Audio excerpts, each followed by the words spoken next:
Hi everyone, I'm Rincey and this is Rincey Reads. Today I'm going to be doing my December wrap up. So first off, for the videos that I made this month, I did an unboxing video. I got the Book Riot quarterly box for the quarter and I did an unboxing as I usually do, so you guys can check that out if you are interested in what I got. Then I put up a vlog type video of when Candace, aka Librarian Fan Mail, came to visit me in Chicago. We kind of went around Chicago and did some touristy things, and I took some random videos and I kind of just put all the clips together into a slightly weird and out of the normal video for my channel. A lot of you guys seem to like that though, so thanks.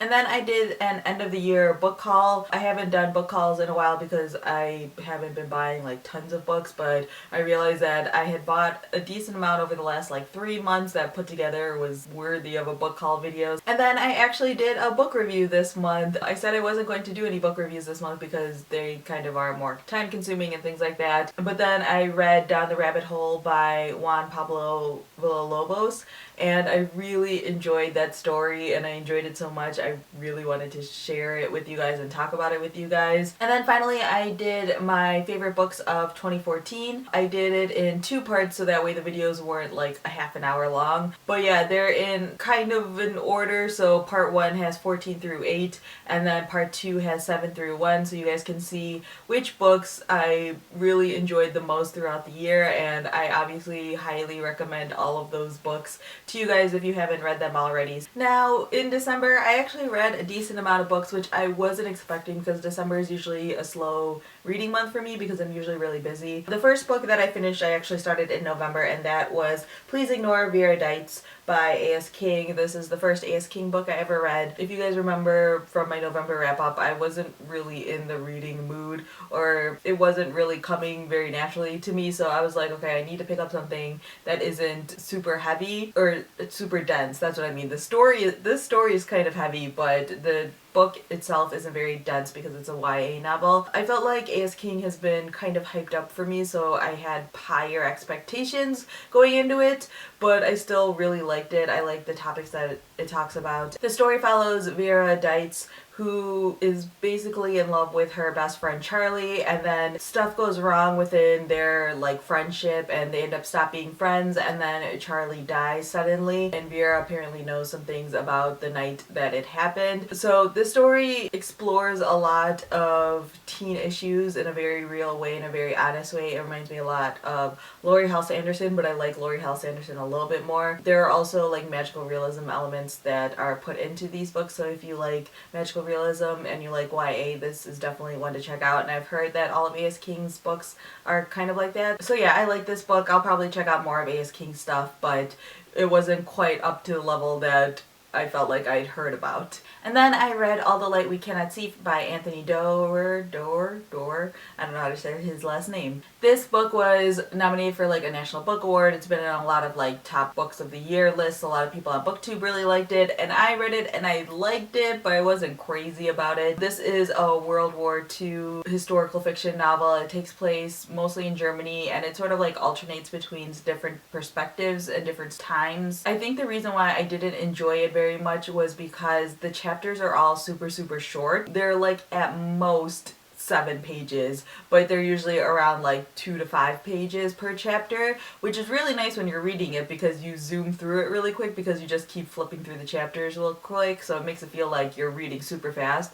But I felt like because the chapters are super short and every chapter switches perspective, I felt like I never really got any deep insight into the storylines. I felt like I was always just like skimming the surface of what was happening in these storylines, and I didn't really fall deeply into the story. Then I read What We All Long For by Diane Brand. This is a Canadian book that was sent to me by Jason and Jess. They asked me to write something for their website Hello Hemlock. I will have a link to that in the description if you guys are interested. Yeah, so they sent me some options of different books that I might be interested in talking about on their website, and so this is the one I ended up picking because I was always interested in this book. It follows a couple of different characters who are immigrants to Canada. One of the family has immigrated from Vietnam and the other ones are black, so it just follows like different immigrant issues, which is obviously something that I enjoy. enjoy, but it also just deals a lot with growing up as a first generation in Canada, like the culture balance that you have to deal with, and you know, being influenced by the new world versus the old world and all those different themes that are typical in an immigrant story. Again, I wasn't really crazy about this book the way I was hoping I would be. Diane Brand's writing style is really beautiful. It's really lyrical, and I enjoyed reading the book. I think again, the multiple perspectives made it difficult for me to really connect with a lot of the characters, and the character that I did connect with the most, I felt like got the least amount of pages, which was very difficult. I don't know, it just didn't hit the mark for me. Like, I felt like it was fine. It wasn't like a horrible read, but again, it was just like fine. And then I finally finished reading The Girls of Atomic City by Denise Kiernan. I started reading this and then I ended up picking it up as an audiobook just because I feel like I do better with audiobooks than nonfiction. I started this in like October. I'm the slowest audiobook listener because I don't listen to audiobooks on like a regular basis, like every single day. I'm constantly switching up what I'm listening to, whether it be music or podcasts or audiobooks, so it takes me like 2 months to listen to audiobooks. So yeah, I ended up finally finishing this in the month of December, and I liked it, but again, I didn't love it. This is a nonfiction book, and it follows a couple of different people who are working in Oak Ridge, Tennessee, which was one of the sites that had a huge influence on the atomic bomb and things like that, and the research that was done for it. And everything having to do with the bomb I was super interested in,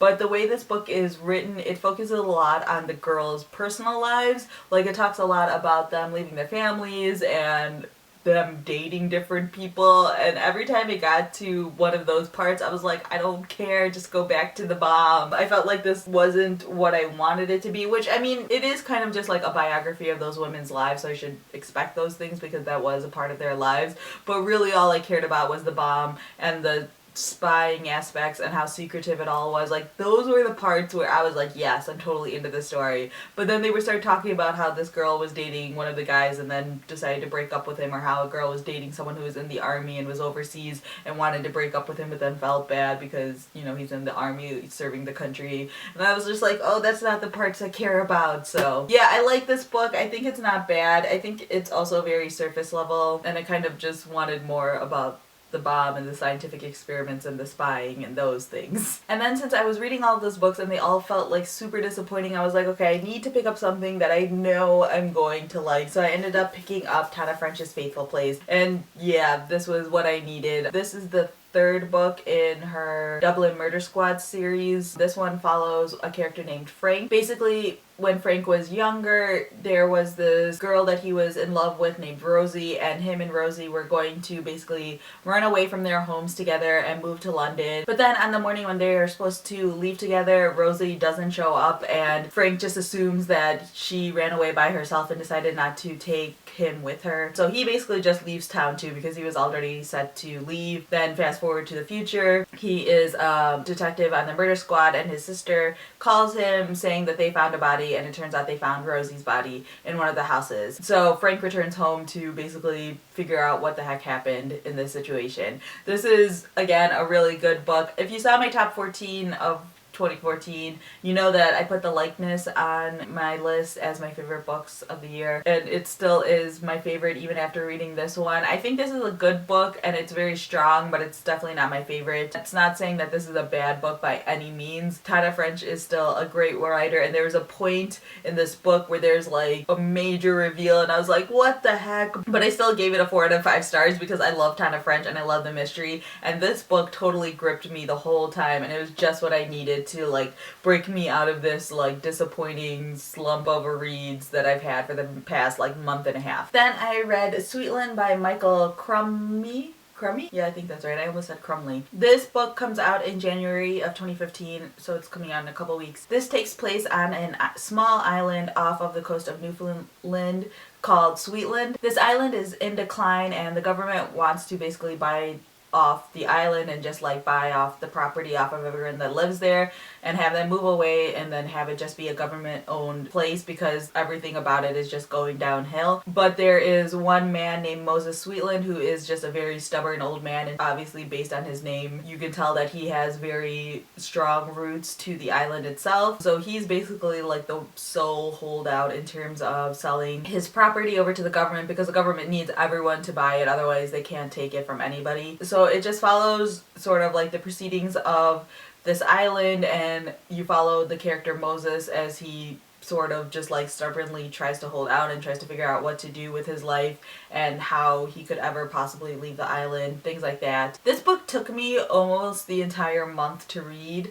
and that isn't necessarily a flaw of the book, but I think it's just the way the book is written. This book is kind of like a perfect wintertime book because it takes place on this northern Canadian island. You know, a lot of it is very like cold, and you're sitting, makes you want to sit at the fire with a blanket and read this book. The writing is very beautiful, but it's again just a very slow-paced novel. There are entire sections of this book that talk about like fishing, which is not something I know a lot about and is not something I have a very strong interest in personally. So those parts felt even slower than the rest of the book just because I was like, I don't really care about fishing and boating. But I think that this is just a really beautiful novel. I think it's very good at inspecting the motives behind people, especially someone like Moses Sweetland, who is just older and he's been through a lot, but he also holds a lot in, and you don't really know a lot about him. The story jumps back and forth in time, so you see a little bit of current day as well as things that have happened in the past that have led up to this point. So you see a lot about not only Moses but also the other people who live in the town and his family and things like that. So you kind of get a sense of what this